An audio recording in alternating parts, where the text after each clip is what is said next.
अनयाज chess क्लबनं आयोजित केलेल्या मुस्ताक शेख स्मृतिप्रित्यर्थ कोल्हापूर जिल्हा 11 वर्षाखालील मुलामुलींच्या निवड बुद्धिबळ स्पर्धेला आज प्रारंभ झाला। यावेळी भरत चौगुले, मनीष मारुलकर, धीरज वैद्य, उत्कर्ष लोमटे, अनिश गांधी आणि आरती मोदी उपस्थित होते। जयसिंगपूर, इचलकरंजी, शिरोळ, हातकणंगले, वारणानगर, पन्हाळा, गडिंग्लज, गारगोटी आणि स्थानिक कोल्हापुरातील 67 स्पर्धक यामध्ये सहभागी झालेत। यापैकी 12 बुद्धिबळपटू आंतरराष्ट्रीय गुणांकन प्राप्त आहेत।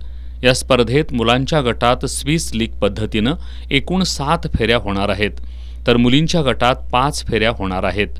आज झालेल्या मुलांच्या गटात 4थ्या फेरीनंतर अग्रमानांकित इचलकरंजीचा विवान सोनी आणि 5वा मानांकित सेनापती कापशीचा प्रेम निचल हे दोघेजण 4 गुणांसह संयुक्तपणे आघाडीवर आहेत। द्वितीय मानांकित इचलकरंजीचा शौर्य बागडिया, 4थ्या मानांकित कोल्हापूरचा आरव पाटील आणि 10वा मानांकित इचलकरंजीचा आराध्य ठाकूर देसाई हे तिघेजण 3.5 गुणांसह संयुक्तपणे द्वितीय स्थानावर आहेत।